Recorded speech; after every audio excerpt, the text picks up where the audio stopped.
Welcome back to Steve Robb Reviews. Today's video is going to be all about chainsaws, wood cutting equipment, and of course, whether you should actually buy yourself an electric chainsaw grinder. And the first thing I'd like to say is these are just my views, and for my 45 years of actually operating equipment. And when it comes to making videos on YouTube about especially chainsaws, talking about chainsaws, well, some people can get themselves pretty worked up over brands, and all the intricacies of what type of chain you should buy, the type of oil mixture and all them kind of things.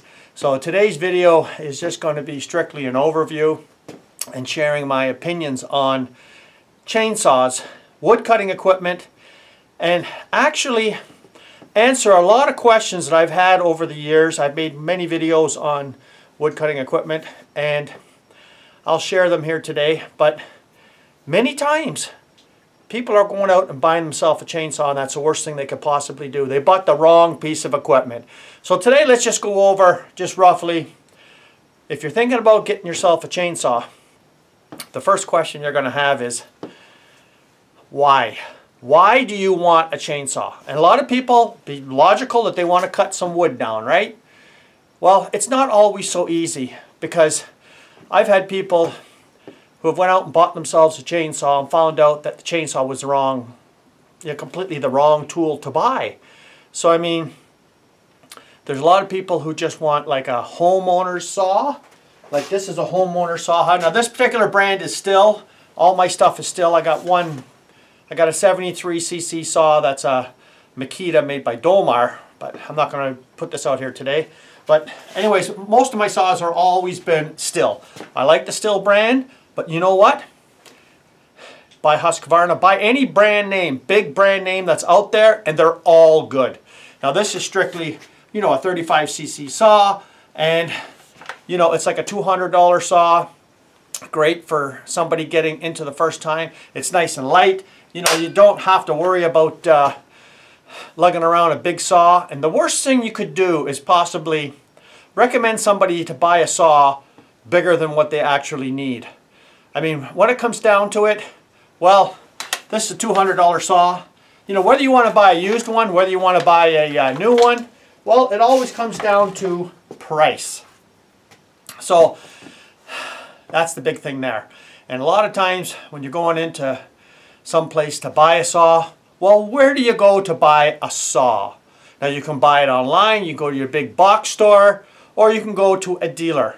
Myself, I prefer strictly dealers. Like if I'm going to refer to somebody to go and get a saw, well, you're going to get better service at your dealer that sells the saws than going to your big box store, in my opinion. Because not only do you have experience of the chances of getting somebody that knows what they're talking about at a saw dealership rather than going into, your big box store where it's just somebody, handing you a box and say, okay, there you go at it. But, so what kind of saw should you get? Well, these may not be the right tool for you in the first place. I know a lot of people that go and buy themselves a saw, even like an entry-level saw like this MS-170, pay $200 for it. They get their ladder out and they start pruning on the trees that they have on their property. And really, in my opinion, that's the wrong tool for the job. Myself, I have a pole pruner. I'll put a link down to a video for that if you've never seen a pole pruner. And, you can stand back 8-10 feet away and cut all the branches you want. Being up in a tree, for especially a novice, cutting limbs off here and there, it's not actually the best tool to have. Another video I did was with the brush cutter. I'll put a link down below if you want to see how a brush cutter works. But a brush cutter many times is the tool, not these things. Now you imagine if you buy yourself a piece of property and it's been left vacant for a long time and it was just an old previous field, well, you're going to get a lot of trees that grow up, and some of them, may be like 3 inches in diameter, but you're going to have, various, tree growth, maybe from like a ½ inch to 2-3 inches that are like 8-10 feet tall. Now, do you want to get one of these chainsaws and bend down all day long? Nah, get yourself a, like the brush cutter I have. I use that more times than ever go for a chainsaw, because there's no way I want to be bent down all day long cutting hundreds of saplings all over the place. So that may be, you know, like the tool that you need. And so what kind of saw do you get? Well, depends on how much money you have, right? And it depends what your purpose is and what your use is.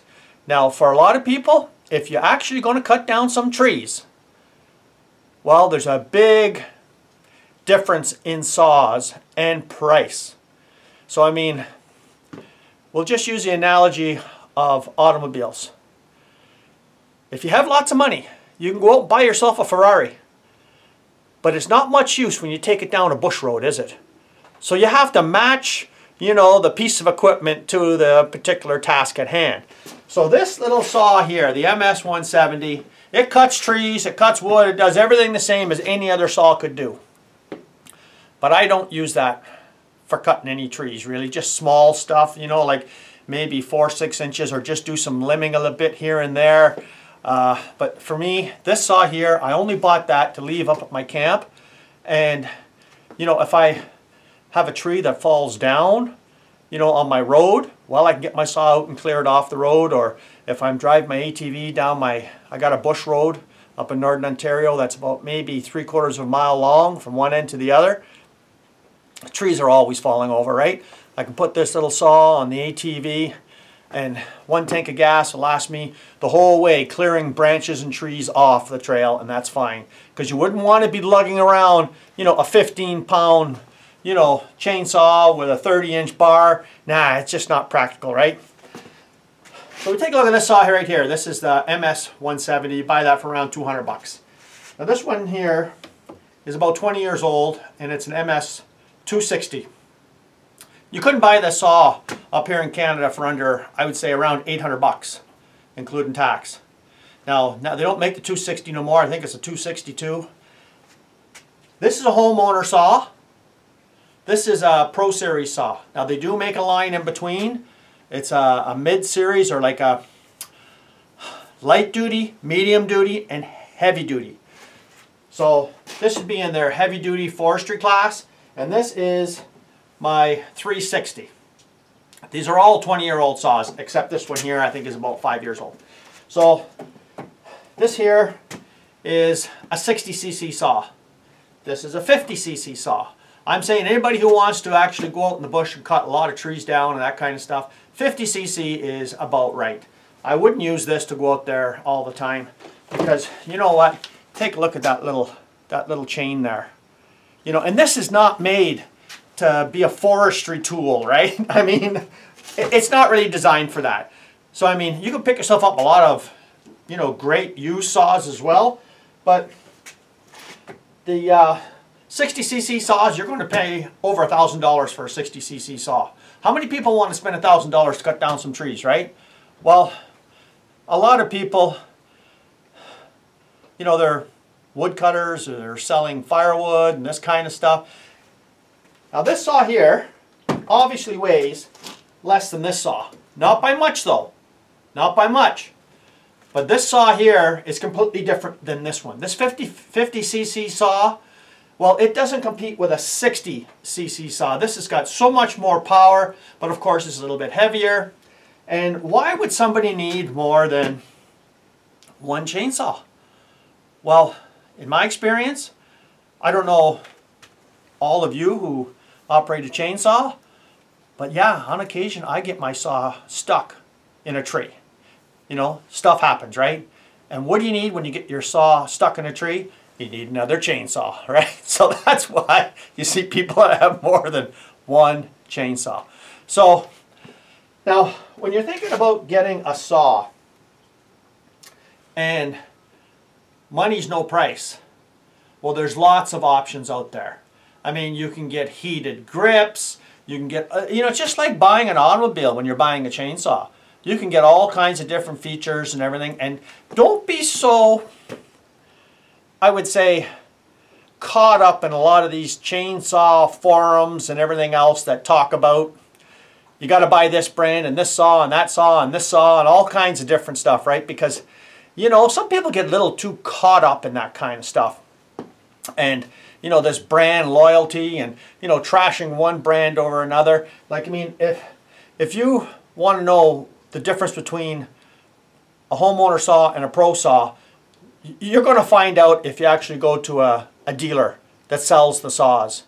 And one of the major things about, you know, a pro saw, if I can just show you there, if you can take a look, you see there's a little emblem there that shows like an oil can. And where is it? Over, wow, where is it here? Right here. Let's see if I can get you zoomed up. Okay, so on all the pro saws, they have an adjustable oiler for your chain. And what I do is I run the thin oil, the winter oil, all year round. I use lots of oil, of course, because I'm using more. And I find, for me, that's great. Now, a lot of these farms, you start talking about, you know, chainsaw oil and people go crazy. Never mind the fuel mixtures. So, I mean, I'll just touch briefly on the fuel mixtures and the chainsaw chains. Okay, this is the deal. I'm not an engineer. I don't pretend to be an engineer. And I'm not going to go on YouTube and pretend that I can be an engineer. So, when somebody engineers a chain for a saw, well, that's the one to buy. If somebody says, you buy this saw, and the engineer says it's 50-to-1 fuel mixture, and you figure, oh, well, you read in some forums that 40-to-1 or 35-to-1 is better than 50-to-1, well, that's up to you, right? But are you an engineer? Do you know the difference? Or are you going to listen to somebody on YouTube that says, well, you should run this oil and this and that? I'm saying, I'm not an engineer. I go by what the engineers say. Look in the manual and go by what the manual says. And when I move on to the chainsaw sharpener here, I'll explain a couple other things about engineering and chains. But when it comes down to it, follow the manufacturer.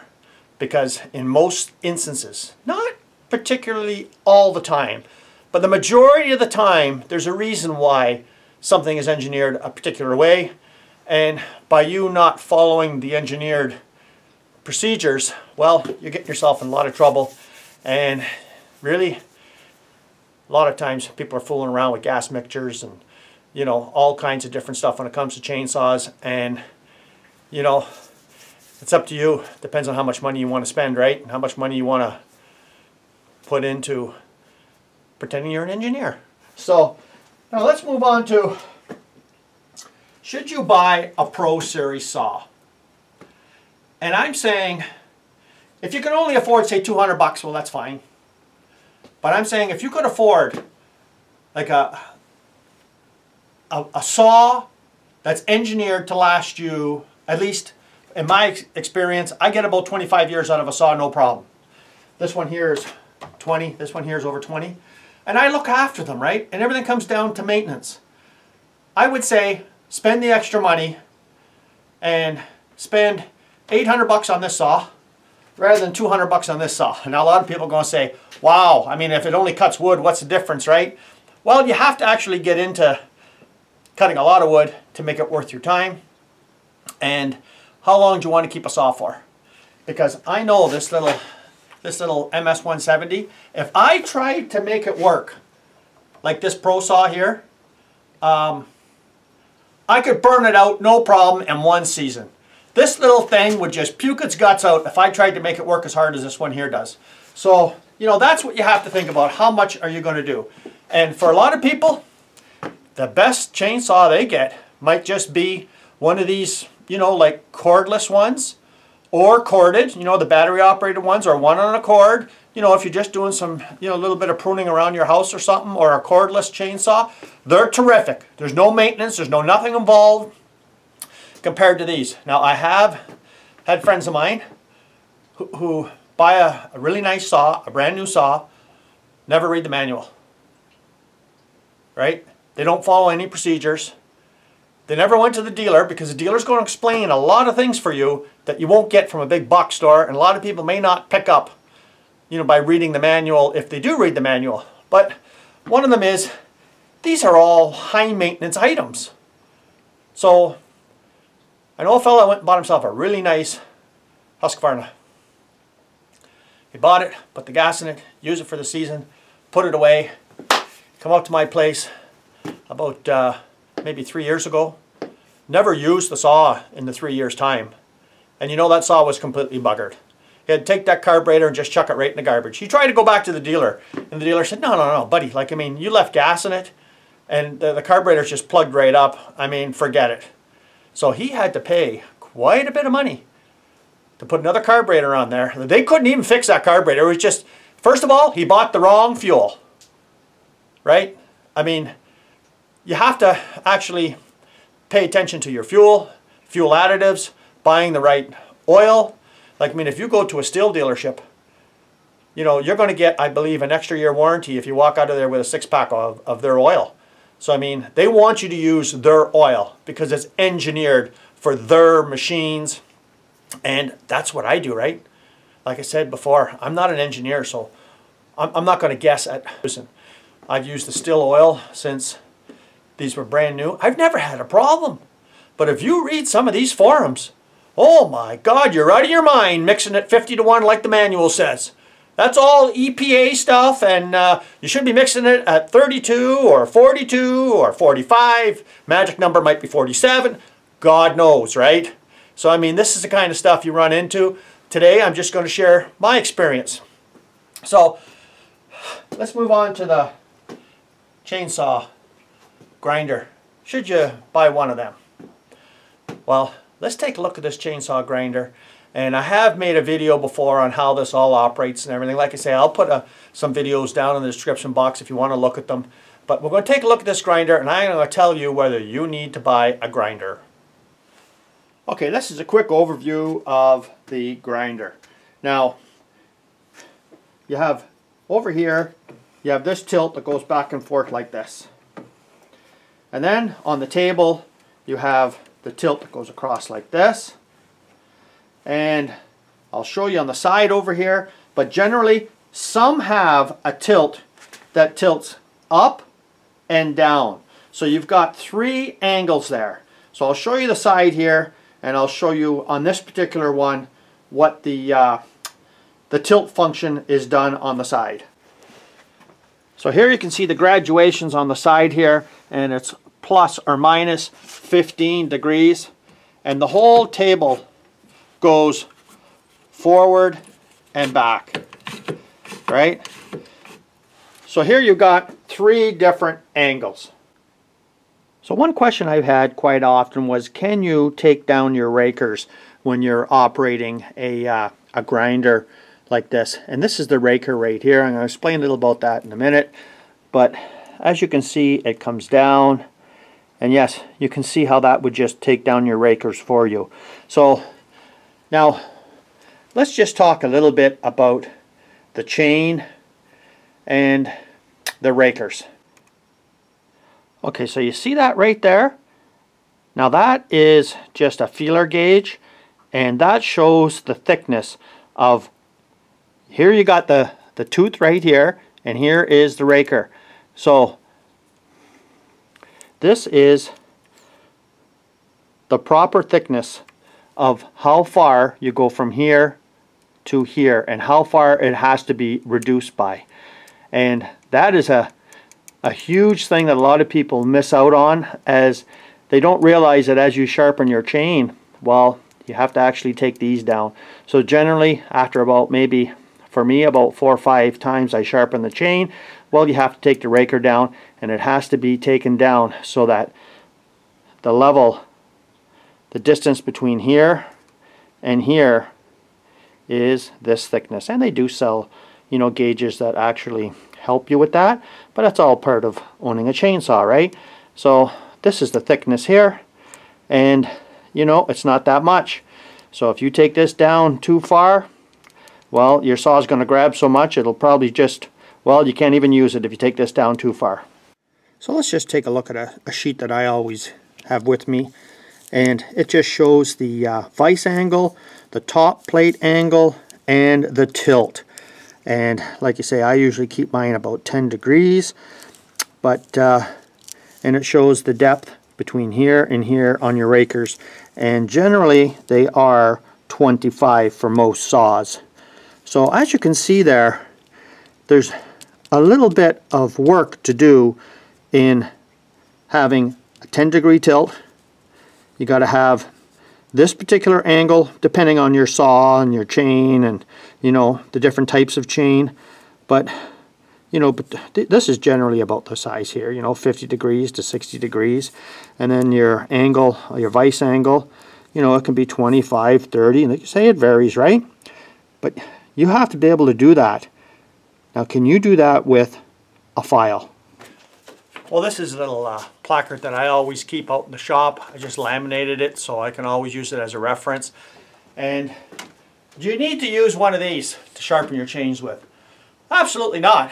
I mean, for about 25 years, I used just a file, and I used a little gauge like this, and these are part of the tools that you get when when you start to get into cutting wood. And do you actually need to buy one of these? Like, this is a $500 rig here, right? And I'm saying absolutely not. You don't have to buy this. I mean, I have this one here. I used one of these. It just clamps onto your bar. And I used one of these for years and years and years. This does a good job too. But does it do as good of a job? And I'm saying absolutely not. In my particular situation, I would say in the last 20 years, I've never taken a file with me out in the bush. I bring chains. I always have at least 3 chains for each saw. I bring the chains out with me, and when it starts to not pulling good chips, I stop right there, slap another chain on, right? I mean, what's the sense, right, of making it get so dull that you're just smoking your saw just to pieces, burning the bar, you know, and the saw is not designed for that. So, I mean, I like Stihl chain, I like the Oregon chain, and I have some really cheapy chain like this for situations where you know it's going to be, you know, like dirty wood. Do you want to blow a $40 chain on some bunch of dirty wood and have it all, you know? Nah, I go for the $12 chain, and you know, saves me a lot of money in the long run. Plus, I can bring it back here. So easy to just touch up, right? So you can adjust your chainsaw angles, you know, and play with the angles a bit if you want on a cutter like this, because I guarantee you most people going out in the woods, you know, especially novices, they have a really hard time, you know, to sharpen, you know, a chain with just a file. And I mean, yeah, everybody will go through that, experience that as well. Or you can just buy one of these. Like, I mean, if you got the dough, just buy one of these, learn how to operate this. And, you know, this is just, you know, so easy. I can sharpen, like this is a 20-inch chain here. This is a brand new chain. And I can sharpen this 20-inch chain in about 10 minutes. And for me out in the bush, man, you're fooling around and it's dirty and everything else, right? No, I got no time for that. I take the chain off, I bring it home, I leave it in some degreaser, I clean it all up first, and then I put it on here, sharpen it up, and away I go, right? It's so much easier. But for a lot of people, nah, you don't need one of these. You can just use an ordinary file, you're going to get by, you'll sharpen it up good enough, right? But I mean, really when you think about it, I could never get all them 3 compound angles at one time, you know, when something like this can do it in one pull of the lever, right? And I mean, a lot of people say, oh, well, you shouldn't do rakers on one of these machines here because there's a lot of play in the system, and, you know, I've never had that problem at all. And all I did was I beveled this at 60 degrees, and you can get a little stone that comes with your machine, and you put the stone down here, you hold on to it, and you bevel this. For me, I use 60 degrees. Now, some other people use different, you know, degrees, but I find 60 degrees is fine with me. And I just take down the rakers, just move from one to the other. It takes me like 5 minutes tops, take down all the rakers. And how often do I do that? Well, for me, I go for about 5 sharpenings, because the average person may be 3 sharpenings. They'd have to take their rakers down. But, you know, when you're thinking about operating a chainsaw and a chain, there's a lot to it. I mean, I'm just brushing over a lot of stuff. And I mean, you know, if you want to if you want to take a look on the back of a box like this, and you'll only see, you know, very little information. I mean, all they've got on this, well, I think I put it on upside down. Yeah, I did. Okay, we'll try it again this way. Okay, so all they got here is the file size and, you know, how far you should take the raker down and just this table angle. That's it. You know, and you're going to have to do that by hand. Well, I'll tell you something. I noticed a huge difference. In my opinion, leave me a comment down below if you have one of these machines and if you've noticed the same thing too. From what I was doing before, man, I was not even coming close to compared to how good this sharpens the chain. And yeah, like you can, you know, adjust your parameters a little bit differently if you like, and change your angles just a little bit.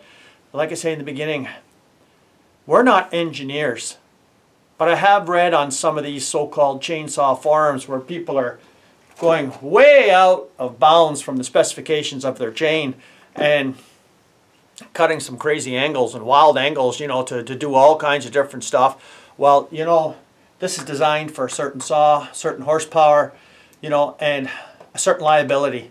Once you go beyond cutting angles in all kinds of different shapes and, you know, everything else, well, you're on your own, because God knows what's going to happen, right? I mean, this is engineered. It wasn't just guessed. Nobody just guessed on all these angles, right? There's a reason why they're there. And, you know, yes, you can make a little bit of a differences here and there, but you know, you don't want to go too crazy like you see in some of these forums where, you know, these are people that are just talking, as far as I'm concerned, stuff that's way out there, you know, and there's people that, you know, like to experiment with different stuff. That's fine, but, you know, the average homeowner reading all this stuff figures, oh, maybe I could do that too, right? And, you know, they start getting a small little 35cc saw and adjusting the angles, and the first time you go out there to cut it, it just pukes right there. And that's it. So, well, I hope I've covered enough of the range of things about chainsaws, whether you actually need to have a chainsaw, or whether you should have a pole saw, or whether you should have a brush cutter. You know, and the only thing I could stress the most is, don't get caught up in brand, right? I think the best way to find out which saw is good for you is to actually go to a dealer, talk to them, you know, pick their brains on what kind of a saw you should get. Remember, you're going to get some service out of a dealer compared to going to a big box store. And not all dealers are the best in the world either, right? I mean, there's fair dealers, and there's some dealers that go right out of their way to satisfy their customers, because they're going to, you know, you're going to come back and you're going to buy, you know, a chain off them, or some oil, or, you know, some maintenance for the saw and that kind of stuff. So they want to treat you as best as they can, right? Compared to a big box store, it's just, thank you very much for shopping here today, and that's it. That's the far as you're going to go with a big box store, because they're not going to do anything else for you, are they? So I'm a big proponent in my local dealer and supporting my local, you know, business people. I got nothing against the big box stores and that kind of stuff. And, you know, most of the time, you may get a better price on something at a box store, but in the long run, nah, you're not any further ahead unless you're very well experienced on maintaining your own equipment and you have some knowledge, right? And this is the main thing about this video today is, what about the person that doesn't have all this knowledge and doesn't know about the difference between saws, and they don't know if they should get, you know, like a cheapy saw, or, you know, whether they should get a Ferrari saw, you know. This is the kind of thing that people think about. And people often wondered, am I buying too small of a saw, too big of a saw? I mean, my ideal saw for me was 50cc. It's light enough, it does all the work that I need. And, you know, if you want to move up to a bigger saw, that's fine. But remember, you have to be carrying this and operate it safely. The last thing you want is to have a 14-pound saw, you know, with a 30-inch bar on it. You're going to be tired out real fast, you know, lugging that thing around. You know, so I mean, yeah, you got to have some knowledge and some base behind it. And the best way you can pick up some knowledge, as far as I'm concerned, is if you see a road crew for your city or your department, or, you know, works department, or, you know, you see somebody, you know, that has a landscape truck and they're out there pruning trees and doing that kind of stuff, ask them, you know, of course when they're not working, you know, just ask them, do you mind telling me, you know, like, what kind of a dealer do you recommend in the area? Do you like your dealer? And I'm just looking to buy a saw. And, you know, the guy may talk to you and give you some great tips, because these are the people that are operating them every day. And if you happen to have a friend that's knowledgeable, fine. But going into a big box store, don't expect to get too much knowledge out of that. Because most of the time you got, like, you know, some, you know, younger person who just doesn't have the knowledge base to recommend what they should have. And of course, they're all stuck into the machines that they sell, right? So you're not going to get a viewpoint of anybody else's. Now, I will tell you, there are some junk machines out there. There are stuff that I think are just junk. I wouldn't buy them. There's a lot of like offshore stuff that, you know, no name, or like really bargain basement stuff that is just meant to, you know, sell with a low warranty. And remember, check your warranty. You know, because a lot of good manufacturers offer a better warranty. You know, there's some that even offer like 5 years. So, I mean, the warranty does mean something, especially if you're buying a high dollar saw, like you're buying a $1,000 saw, and you have to fix it yourself after 3 years. Well, that 5-year warranty, well, it come in handy there, didn't it? But, you know, for most places, when you're buying these low bargain basement saws, you know, you're lucky if you get like a year warranty. And you know, I think that the best thing you could do, like if you're watching this video, obviously you're not a professional logger watching this, right? You're somebody who's just inquiring about what's all involved and what you should get. And I'm saying, if you're starting off, nah, don't buy this. Just get yourself a file and get yourself a couple of jigs, you know, to file with. And like you say, one of these, I think I paid like $25 for this 20 years ago, and it does a great job. Do you have to spend 500 bucks on this? Nah, you don't, right? So, but for me, I have so many chains, so many saws, so many different combinations, and I never touch a file. So when I go out in the woods, it's very common for me to go out for the day, and I'll change my chains at least twice. As soon as I see it not cutting, you know, as good as it should, well, I'd say I stop. But when I put it back in here and I take it on my sharpener here, I'm not having to rearrange everything. It's not that dull. I just give it a quick little zing, zing, zing, and it's sharp as you could think of. So thanks for joining me here today. And I know this is a little bit of a longer video, but I thought I'd just go over some of these things, that questions that I've had in the past. And hopefully I've answered some, and if I haven't, well, you can ask me a question down below, and if I have the right answer, I'll tell you. But if I don't know the answer, I will tell you I just don't know the answer. So thanks for joining me here today. If you haven't seen this channel before, you're welcome to subscribe. And I may show some videos of cutting some wood in the future. I don't really show videos of me out in the bush cutting wood. I mean, there's a lot of people out there that do cut you know, trees in their videos and that, but I just may in the future, because I do cut some trees in an odd way that I haven't seen on YouTube before, or very often.